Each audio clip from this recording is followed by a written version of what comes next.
people die at age 25. It's been said that most people die at age 25 and wait to be buried at age 65. So the big question is this: how are entrepreneurs like us who believe in God and read the Bible preparing for the financial danger that the bankers and brokers do not want us to know about? How do we resist the life that's less than we are promised and hold on to our dreams so that we can live in fullness every day? That is the question, and this podcast will give you the secret. My name is Nate Scott, and welcome to the Life is Rich podcast. All right. Hey, what's going on, everyone? Nate Scott here, author of Life is Rich, How to Create Lasting Wealth. I am so excited to have you guys joining us for today's episode of Life is Rich with Nate Scott. And today is a very special day. But before I get into who our amazing guest is, let me leave you with something to think about. It's called Daily Habits Done Daily Build Character. Daily Habits Done Daily Build Character. I'm your constant companion. I'm your greatest helper or heaviest burden. I will push you onward or drag you down to failure. I am completely at your command. Half of the things you do, you might as well turn over to me, and I will do them quickly and correctly. I am easily managed. You must be firm with me. Show me exactly how you want something done, and after a few lessons, I will do it automatically. I am the servant of great people and Allah's of all fears as well. Those who are great, I've made great. Those who are failures, I have made failures. I am not a machine, though. I work with the precision of a machine plus the intelligence of a person. You may run me for profit or run me for ruin. It makes no difference to me. Take me, train me, be firm with me, and I will place the world at your feet. Be easy with me, and I will destroy you. Who am I? I am habit. I want you to really reflect on that. Daily habits done daily build character. Our thoughts lead to our feelings, which lead to our actions, which lead to our results. Our thoughts lead to feelings, which lead to actions, which lead to results. Life is Rich is a principle-centered, biblically based leadership program focused on personal growth and entrepreneurship, specifically written to address the fact that 77 million baby boomers are retiring and facing a cash flow danger, that 66 out of 100 people age 65 earn less than $30,000 of retirement, that 47% of people said if they had a $400 emergency, they'd have to sell something or borrow money to address it, and 78% of people are living paycheck to paycheck. We all have the same 1,440 minutes per day, but when you subtract out the time for working, for sleeping, for commuting, and the time it takes you to do what you have to do each and every day of your life, most people are left with just 1 to 2 hours remaining to do what they really want to do. But then the question is, do they have the money to do it? Well, the Life is Rich community and this podcast and the guests in which we bring on are focused on how do we live in fullness every day? How do we live in fullness every day, spiritually, mentally, emotionally, relationally, physically, and financially? Because life is rich means I live in fullness every day because I realize I am Christ's heir. And that means we're promised all abundance in every area of our life. And when you believe that, then all you got to do is go do the work. And so today, I'm excited to bring a guest on that shares in an area that we are true advocates for. The areas in which we are advocates for are cancer, seniors, children. But the number one area is women. Why women? Well, because at 19, when I walked the perimeter during Desert Storm, I said, Lord, if you allow me to make it back, I'll never waste a day of my life. That life experience as a teenager forever shaped everything that I've gone to do. So I'm a value-based decision maker. And so when I talk about that, I made a decision early on that I was going to commit my life to pouring seeds into women because I had my daughter, Nadia, and I said, if something were to ever happen to me, I wanted to have sowed enough seeds in the lives of women so that she would have role models that I would want her to actually follow. And this is why we've got to make sure we have the right balancing. so many women struggle because they don't have the right balance between who they authentically are and who they're forced to be as a result of society. And so I think today is going to be a message in which you're going to really be able to embrace our speaker and also the concepts in which she will talk about and what we'll dialogue about as we're talking specifically to those of you that are high-powered women. High-powered women, whatever that might mean to you. What we do know is that you are all of you. And we've got to get you back to the essence of being that woman. And so, Roya Mattis, yes. I want to go ahead and welcome you. Thank you for jumping on. Listen, I know that we're short on time, but I love having the time condensed because what it allows us to do is really provide quality engagement. It's always about value.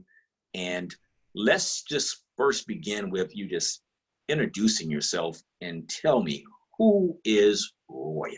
That's a large question for a short answer, but I'm excited to be here, Nate. I admire the work that you do, and to have a mission and a vision that's all about really give back is the way that God intended us to be. So thank you for being a beacon for that, and a torchbearer for a lot of us. I am a national sales director with a direct sales company, and I have loved that mission, mostly with women, for almost 19 years. And in working closely with women and coaching them and getting intimate and walking into their homes, we offer the opportunity to have the two things women want, which is it all. That's it. And in offering it all and watching these women actually obtain serious, not all of them, but some serious success and serious victories, and getting out in the world and recognizing their confidence, and as we continued our conversations and got closer, I realized there was a pattern, Nate, that so many women, particularly high achieving women, and that can be women at home that are beasts in their home, where they have everything on par, or they do tons of volunteering because they have that achievement mindset.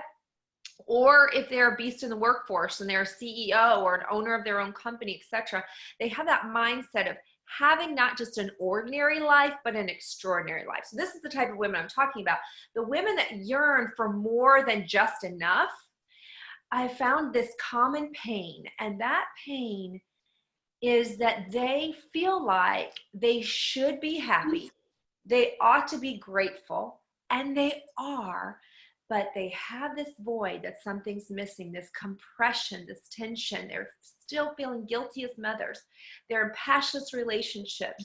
They don't quite understand why there is a disconnect from satisfaction when they have so much that's available and acquired already. And so that's where this passionate movement that I'm the creator of, but not the sole provider to the women, meaning I'm collecting women. This is a collection union I call it SHE-ness, embracing the freedom of she, to really access the ignored and often blind parts of ourselves as women, particularly in the United States, because that's all I really know at this point, and working with women in US based. So, Well, I'm glad that you said that, because today I want to tell you that you're now getting exposure to Australia, New Zealand, Malaysia, and as we continue to expand, it's so important that this message comes out, and I'm excited to have you really talk about what the true meaning of that she-ness movement is, because it does line up with living in fullness every day. And that's the thing I look for always in all relationships, is alignment before assignment. Alignment before assignment. So I'm excited to listen to what you're going to say. So walk me through what she-ness movement is about. What is that? So I see us in the third phase of the female revolution, at least in the US, the first being suppression, The second being the I can have it all, do it all change, which we needed. We had to swing the pendulum in the other direction, and we swung it hard. And I'm grateful because we had to make a serious shift. And in my opinion, in the research that I've done, and what we've seen in society as a whole, and the messaging that's happening, is that we continue to take the pendulum that was get away from suppression to freedom, and we continue to take it out in this direction. And what I mean by that is we're fighting. We're continuing to be in this fighting stance of I demand my rights, I want my rights. And while she-ness, and while I agree with all of equality, what we're languaging here, what we're missioned to do is to bring back respect and adoration and understanding of why these beautiful differences can occur in men and women. And it doesn't mean that you're less valuable, which we can attach it to. And it doesn't mean that you're less able to create and conquer, which we all are capable of doing. It means that there is something inside us that we have been ignoring. And so if you look at anything in history that's been well done, from Mother Teresa to Jesus to Martin Luther King to Gandhi, everything that you've seen that's been really made a movement in society has been done by love. And we continue to go fight. And so we're talking about, instead of fighting, we're talking about inviting unity between men and women, and unity within ourselves. So this is a mission of unity, starting with self first, because whenever you want to make a change, who do you start with? And so helping high achieving women, helping women recognize the yin and the yang within themselves. And I'll talk about that a little more in a moment. And so fully embracing, accepting ourselves will then allow us to be more open to, instead of competing, comparing with other women, we're now ready, because we feel centered, to embrace other women. And then once we're able to do that, which is really what we were biologically designed to do as women, is to tribally connect, actually. So I'm going to pause on that. I'm going to hit on that for just 1 second before I go to the third piece of it. If you go back to caveman days, women sat in a circle around the campfire, right? Some facing out to look for danger, and the others facing in to watch the children and the food and feed, while the men went off isolated or with another man or so hunting, and then they would come back. And so we were built to be in this community until modern man and land ownership came into place, and the women were plucked out of the circles and they go off independently with the men, and things began to change. And our language today is so much about independence, and if you need anyone, you are weak. Well, especially as a female essence, that creates strength for us. It's opposite of weakness. And then the third piece is to unify us with our men again, because there is so much confusion for the males today. You know, if you're too strong, you're a jerk. If you're too weak, you're, a wimp, you're a pushover. So how do they treat us? They don't even know, because they can be reprimanded for either way. So helping to clarify and even practice some new ways of connecting. Well, it's interesting in several points that you bring up, and it really strikes a chord with me. My undergrad is in sociology, and I chose to study sociology because I went to West Point, which is an ultra-conservative institution, primarily white males. And so I chose my major based upon the fact that I couldn't imagine an institution like that was developing leaders having no representation in the room to be able to bring up that perspective of diversity and what it looked like, in order to then open up and expand to create an environment that would foster collaboration and unity. And so because of that, I can appreciate what you're communicating, because it's the parallel when it comes to having a desire to not lose oneself, but to realize that you bring whatever you bring who you are to the table, and their strengths in and of itself. But that definitely begins with one having a knowledge of self. And so many times in relationships, people are emotionally immature and lack emotional intelligence. And so there's a lot of underlying work that has to be done because of how people are socialized. So I'm excited to have the opportunity for us to dialogue and even take this further, because my work has been and continues to be with women, and it's amazing to see how they adjust and learn from me when they've never had a strong male presence in their life. And they actually start to then appreciate and exhale and breathe. Yeah. Because many times their whole experience has been fighting. I've got to be the one, I got to do this. And so I will say that there's some dynamics that are going there, but I'm excited that you're tapping into something that definitely speaks directly to me. Well, as an achiever mindset person, human myself, it took me I was introduced originally to the concept at a large event that I went to about masculine and feminine energy. I'd never heard that concept before. And now people are starting to talk about it a little more, at least maybe because it's the world I'm following now on social media. But masculine energy and feminine energy residing in both a man and a woman, we each have it. But to recognize, are you primarily masculine or are you primarily feminine? So as a general explanation, masculine being drive, win, point A to point B, conquer, and the feminine energy being free-flowing, whole concept, looking at what's going to happen to the other people around me, and chaotic, full of unexpected anticipation. And so we possess both, and if we didn't, then we'd either crush people or we would get nothing accomplished, right? But I'm sitting in this audience, and they called for all the primarily feminine women, humans, to please stand up if you're feminine at core. And I'm sitting down. Meanwhile, I'm wearing my blinged out heels with a bow on the back, and I'm not standing up.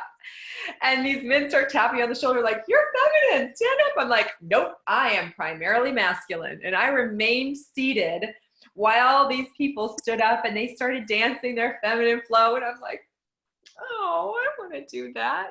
But I refused to stand because I was honoring what I thought I was.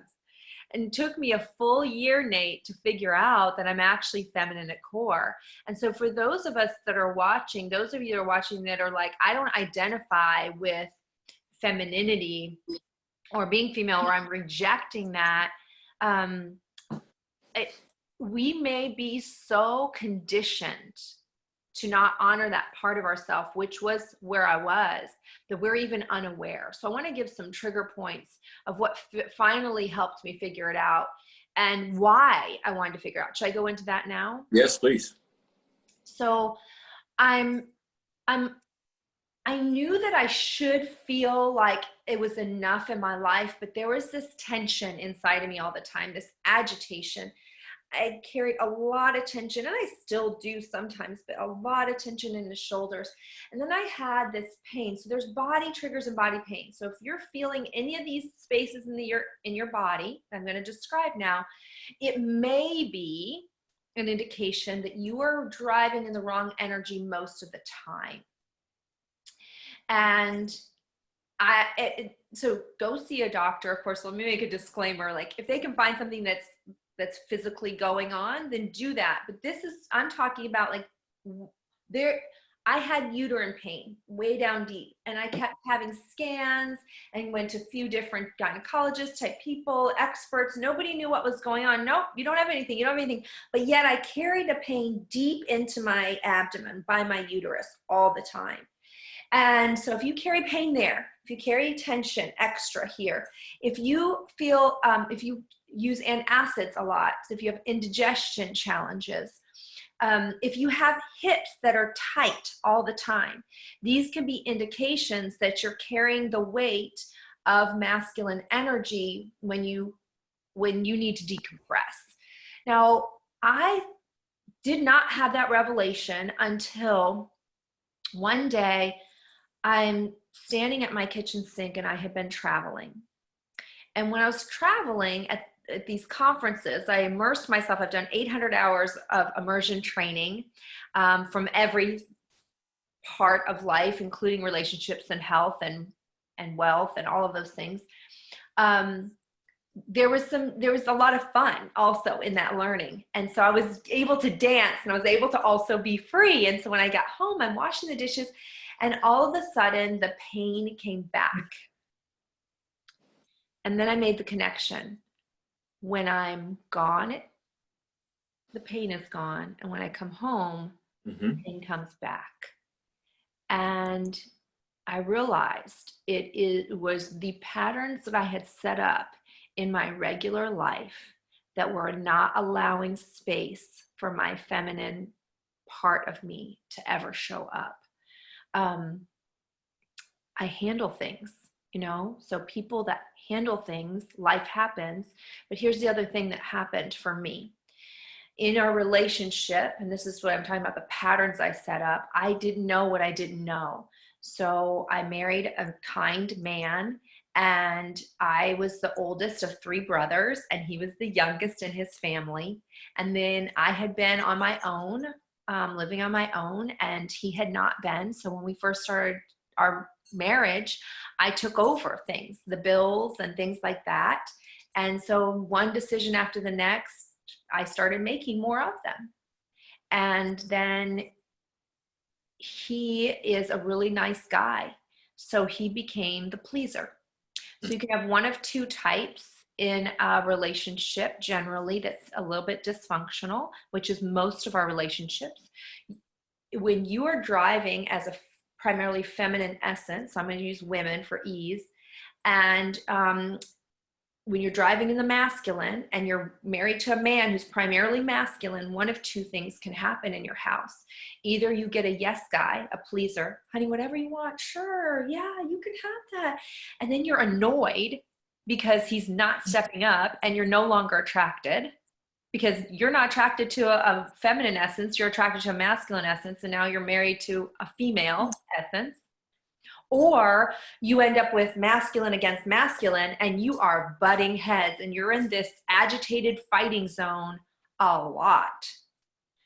So when the doors close and no one is there and you're in your home, if you're living that kind of constant agitation, it's that energy has to go somewhere, and it deposits as pain, or it deposits as if you feel irritated faster than you should, you get anxiety, and you don't know where that's stemming from. So all the meditation and the yoga that I tried, stretching and the massages, never touched a key that I can tell you as one of the ways to tap into feminine energy, to begin to decompress and call out what we call out the feminine. And I can share that too.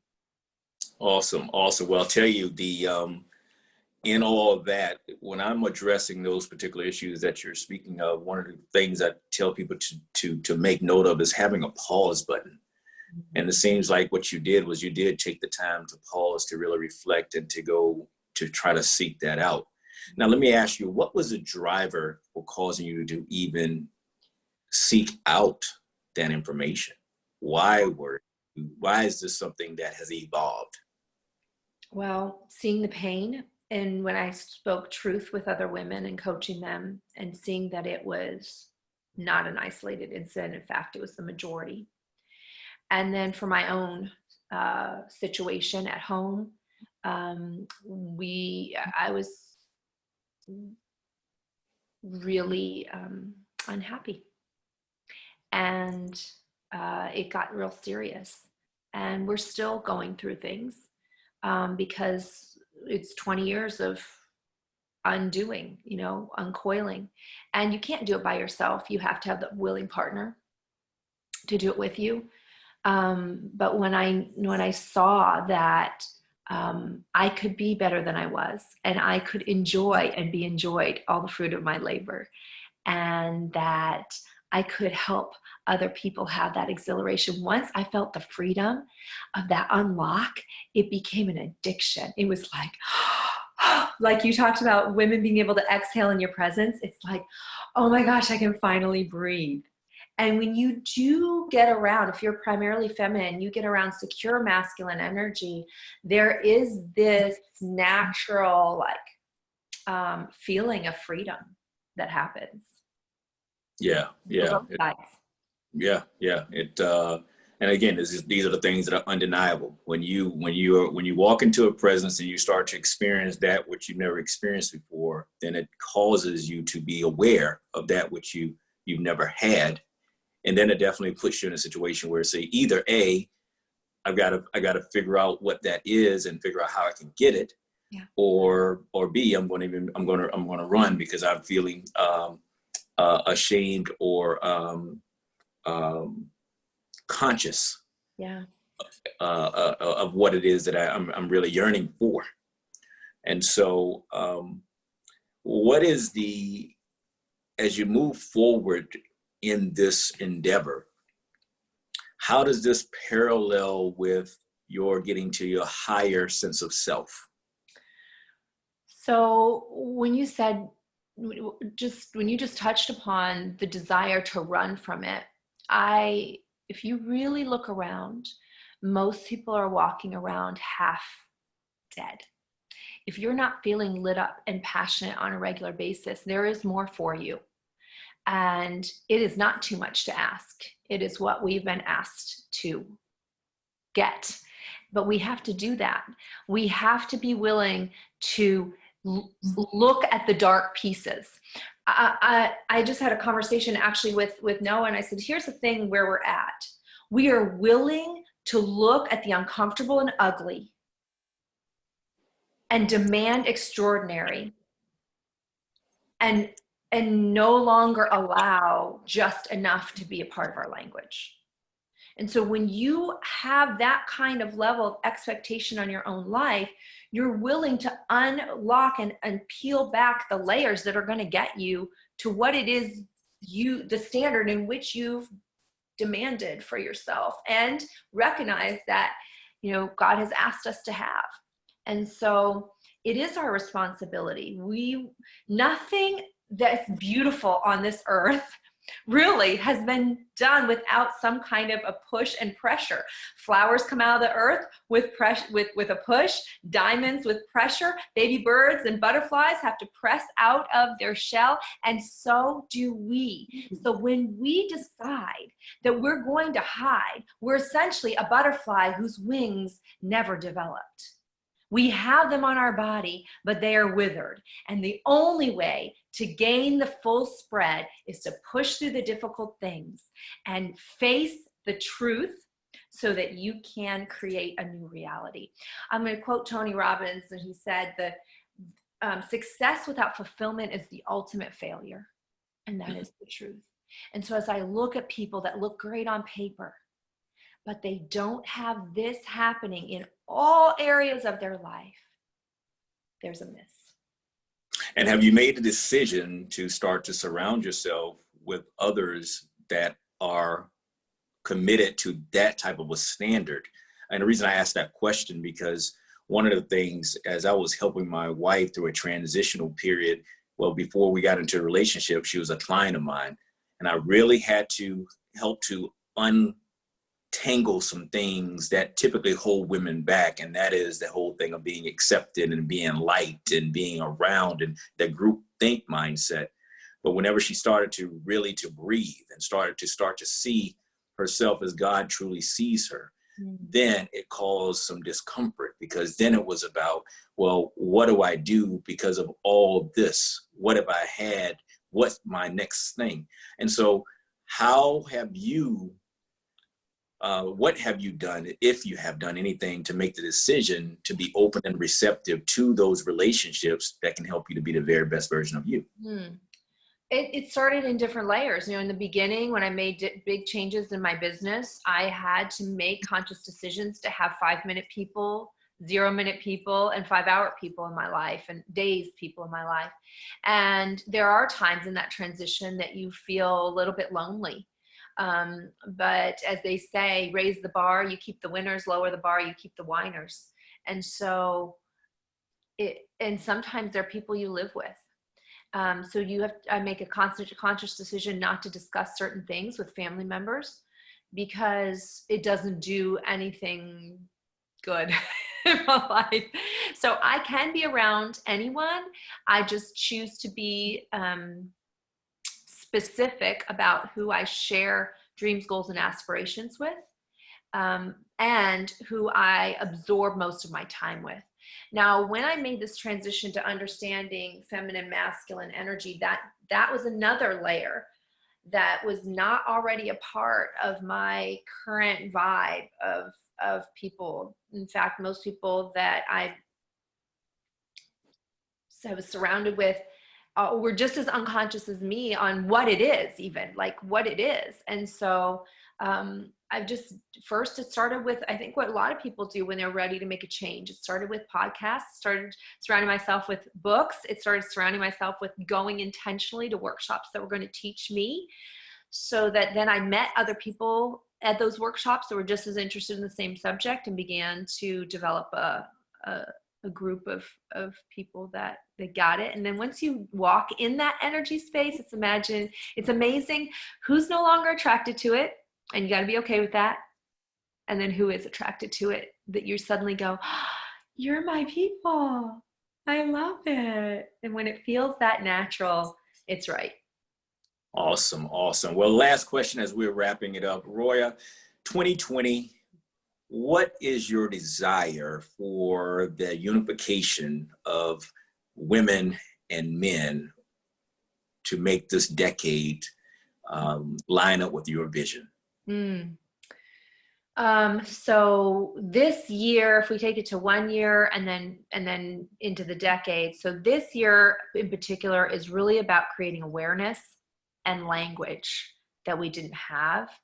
And then it's about giving a set of tools to women to be able to tap in, and men, into their masculine and feminine energies and call it out when it's going to benefit them the most, to be able to flow between the two, to be able to recognize that we are inauthentic, mostly as contrived adults, and be okay with being more authentic. Like, for example, giving permission to see that we are a variety and not just one thing. If you look at a 2-year-old, one moment they're being so gentle with the butterfly, and the next moment they're having a wild tantrum. They're being they're being authentically themselves. And I'm not saying we as adults have our full tantrum, but we as adults don't have to stereotype ourselves like, I'm a tomboy, I'm a gentleman, I'm this, because you can be a lot of different things in a lot of different scenarios. So phase 1 is creating awareness conversation. I'm writing a book right now. I intend to have that done in 2020. We are going to have a massive workshop in November. It's the 3rd weekend of November, because it's so important to have physical interaction when we're recreating new premises in ourselves and our bodies. I might do a co-ed. I'm in conversation with a very brilliant gentleman who's really, really done a lot of work and research on the masculine. And so it might be a yin and yang, but it might just be a female-only workshop. And then I'm just going to put it out there. I plan to do a TED Talk and speak across the country on this and collect. I'm looking for you, and you, says this, collecting the right minds, like yours, Nate, that allow us to expand our conversation to each person's expertise and life stories. This is a big thing. So in a decade, I have a dream, and it's a collection of people across the country where now we've taken that pendulum and we've put it back into the center of full unity and embracing ourselves as a variety, embracing each other and honoring our gifts, we're allowing men to hold us sometimes, and allowing them to feel the energy and the vibration that the feminine flow can offer.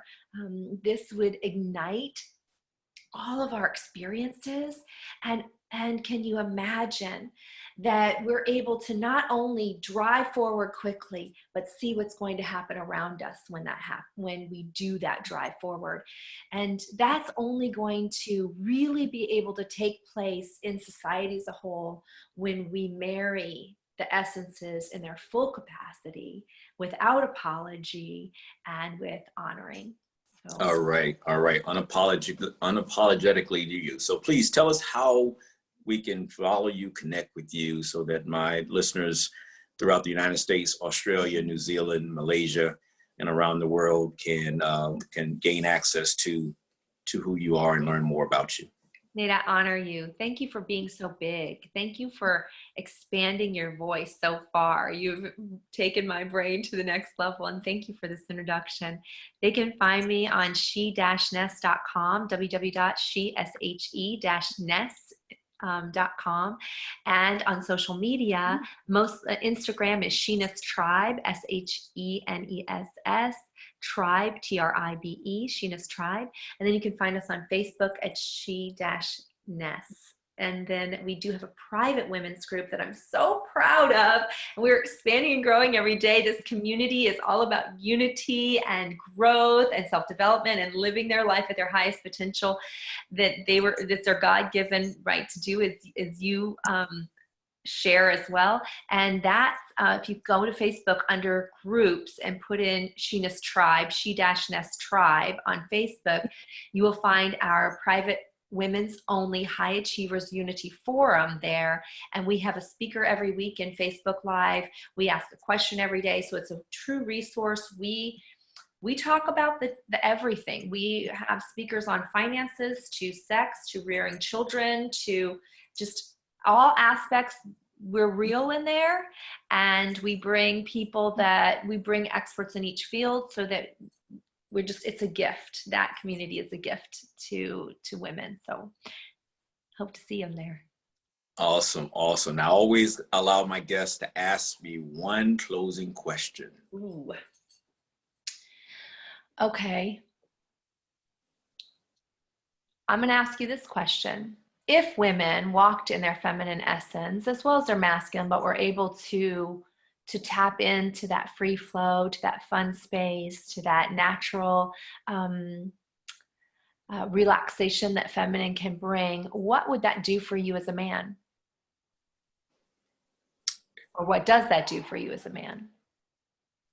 Authenticity allows me to be my very best.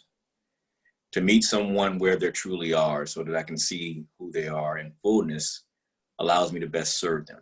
Everything that I do is focused on truly asking, how may I be of service to you? And we miss the mark and we are misdiagnosed when we don't have the accurate information. And I think that's the greatest detriment to not learning soon enough how to embrace all of you. And that's a perfect segue into my closing statement. Do you feel that you have the potential and the capacity to accomplish more than you have so far? Do you know that there are things in your life that are holding you back? Does fear sometimes reach you and grab you by the throat and prevent you from dreaming your dreams or attempting to fulfill your goals? If so, then I want to invite you to subscribe to the Life is Rich with Nate Scott podcast. You see, I believe that each of us has a purpose and a reason to be on this planet. I believe we are capable of much more than what we've accomplished thus far in our lives. I don't know anyone who hasn't just settled in their life. No one has the money of Bill Gates and the body of Will Smith or Halle Berry, the relationships of Oprah Winfrey, and the faith of Joel Osteen. No one has all these things in his or her life. We've all settled, and the result is we're not creating our dreams. We're not living up to our potential. Most people are not flourishing. They're languishing, hoping for a decent ending. Hebrews 11:1 reads, now faith is the substance of things hoped for, the evidence of things unseen. The reality is this: hope is not a strategy. The other reality is that your best thinking got you to where you are today. In other words, you have created your current situation, and if you created it, then you can change it. Too many people believe that practice makes perfect. Nothing could be further from the truth. Practice makes permanent. Practice is what creates our habits, and our habits are what are ruining and running the bulk of our lives, and thus creating our future. See, I believe that each of us is in charge of our own destiny, and each of us was born to be great. I did not say that each of us are born great, but rather born to be great. Daily habits done daily build character. required to focus on perfect practice, which leads to perfect. Unfortunately, part of being human is to see if we can do the least amount and somehow get the most. We live in a culture that seems to be based on instant gratification, which is surefire formula for failure in every area of your life. The problem is that none of us can see ourselves swing. We are all too often unconscious of what we're doing to sabotage our lives. I believe the higher you want to go, the more success you desire in any endeavor, the greater the likelihood is that you will need a mentor or a personal coach. Again, my name is Nate Scott. I want to thank our amazing guest, Roya Mattis, for being here with us today. I hope that each one of you have gotten something of value. And as always, I want you to go back and reflect. And I'd love to hear from you. Tell me, what was of most value to you on today's podcast? And as always, remember to truly live in fullness every day, because you are Christ's heir. And that means spiritually, mentally, emotionally, relationally, physically, and financially. If you'd like to stay connected, text GROWTH to 904-204-0846. Again, text GROWTH to 904-204-0846. And please visit us at www.thelifeisrich.company. Until next time, take care and be blessed. Wow. Thank you for listening to the Life is Rich podcast. I'm your host, Nate Scott. Remember, if I tell you, you'll forget. If I teach you, you'll remember. But if I involve you, you'll learn. One way to get involved is to rate, subscribe, and leave feedback on iTunes by answering the question, what did you like best about what you heard? One of the problems faced by Christian entrepreneurs striving for success is having an alliance with like-minded people working together for a common, definite objective. Would you like to join a community of Life is Rich soldiers? If so, please rate and subscribe to the Life is Rich podcast on iTunes and text GROWTH to 904-204-0846 for the link and this month's free book. Again, please rate and subscribe to the Life is Rich podcast and text GROWTH to 904-204-0846. Again, my name is Nate Scott. Take care and be blessed.